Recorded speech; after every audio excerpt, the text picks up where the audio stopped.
Hello, Stephen. How are you? I'm great. Yourself? I'm doing amazing. Why do you love Fort McMurray?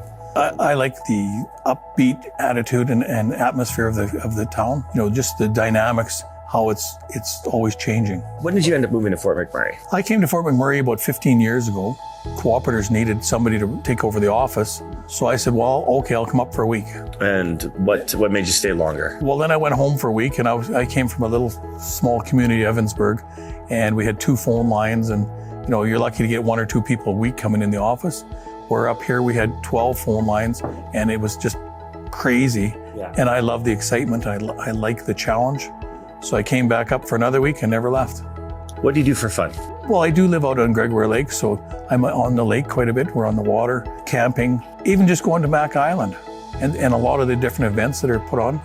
There's so much to do here, you could never get bored. And I like to travel. I like to go to hot springs, skiing. What are some of the challenges in our community right now, and what kind of solutions that we can face to fix it? Some of the challenges are that the shop local, there's not a lot of local shopping, so people do go out of town. And that is one of the problems and if you do want to go on a little vacation, it's a long flight, and we do need better flights out of this city. They've really decreased our flight times. What were some of the unexpected joys of being in Fort McMurray?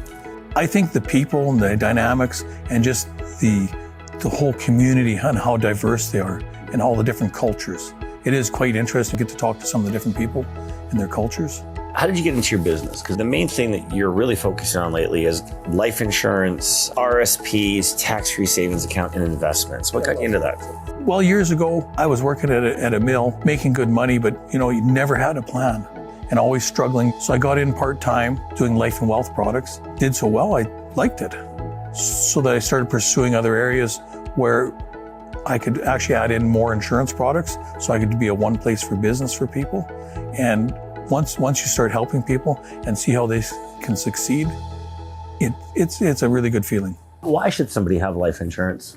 If you don't come home tomorrow, what happens? How do you help your loved ones? I hear this story every day. They didn't have life insurance.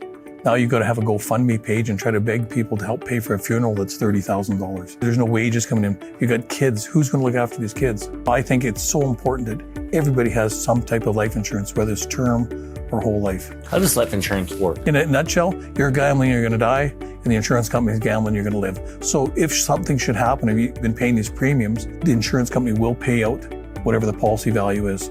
So there's term insurance. It's like renting an apartment, 10 to 30-year terms. There's no cash value. When they end, and you're done, we're done, unless you have there's a death. Now you can get a whole life policy where you can put extra cash into this life insurance policy, and it builds up cash.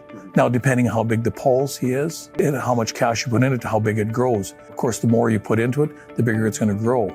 And the nice thing is, especially for a business, if you're going to take this money out, it's a loan. Yeah, we charge interest, but when you die, we take the loan plus the interest, and all the cash plus the life insurance flows to your beneficiary tax-free. What are the benefits of a tax-free savings account?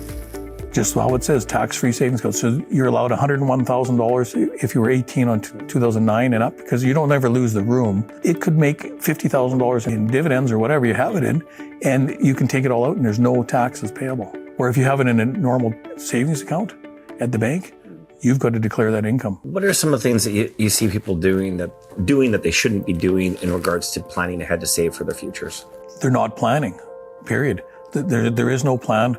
Or, you know, I've got stuff at work, I'm good. Well, not really.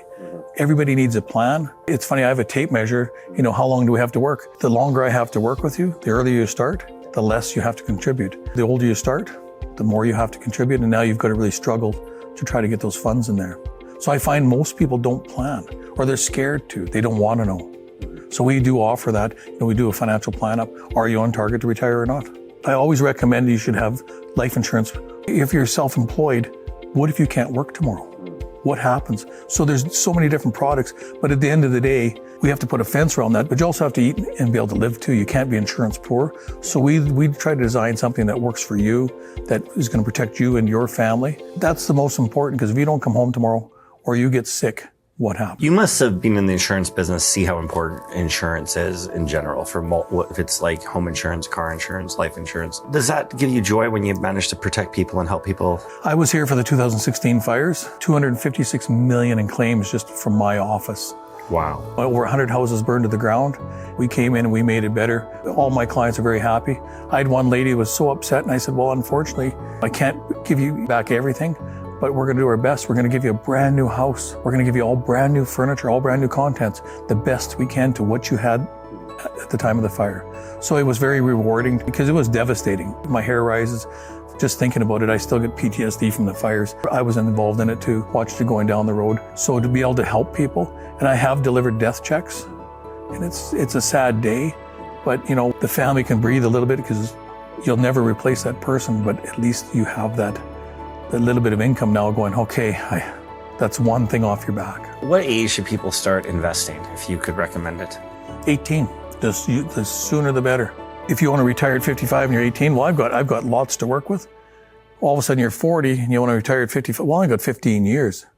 Now instead of giving me $300 a month, you got to give me $3,500 a month, for example. So if I'm 47 and I want to retire by the time I'm 60, how much do I have to give you every month? We do a plan up to figure that out and what's the best ways to do that and the right products. And that's what me and my team, we do. That's a lot to catch up on. Yeah. And that's what I find a lot of people, they don't want to think about it. Same as like most people don't have a will.